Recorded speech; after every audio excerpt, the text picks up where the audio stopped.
I'm joined by senior climatologist for Environment and Climate Change Canada, David Phillips, to talk about Quebec weather in 2022. Thank you so much for being with us. From violent storms in Laurentians in May, causing damage and leaving thousands without power, to landslides in Saguenay entirely wiping out homes, to homes getting struck by lightning.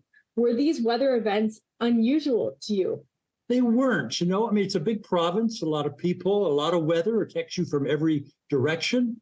So you can get sometimes hurricanes like Fiona, part eastern Quebec, North Shore was damaged considerably, a lot of power outages and states of emergency.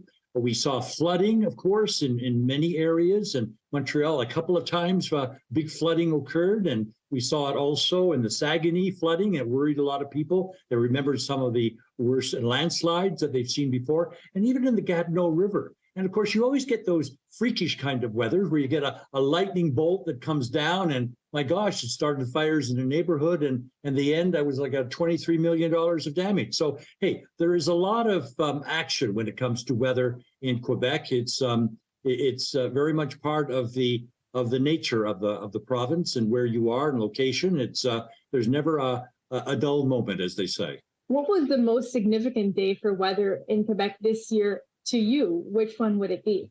Well, I think it was on the list of top 10 stories that we cover the entire nation. It was, of course, the number 8 story was Montreal's swamped by humongous rain event. I remember that. And, in a way, Alyssia, it's the new flood, the new age flood. We've often had spring flooding in Canada, too much ice melting and ice jamming and snow melting and rain on showers on frozen ground. This is the new flood. This is the urban flood, or the not a river flood, but a street flood. Now, we saw on that day of September the 13th, my gosh, it was just like a soppy, wet, juicy kind of thunderstorm, came into the city, dropped a month's worth of rain in 2 hours, and just flooded basements and leaky roofs. Thousands of Montrealers were inconvenienced, and it cost greatly. I mean, the cost of the end was about over $165 million in that 2-hour event. Looking ahead, what can people in Quebec expect for the early months of 2023? Will it be seasonal norms? Well, I mean, we've dealt with sort of a tough kind of weather event at the end of the year, and in Quebec, as a lot of people have in Eastern Canada, in fact, over North America.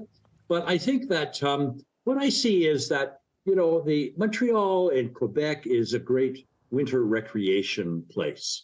I mean, people go skiing and skating and winter festivals, and it's just, you know how to do it right.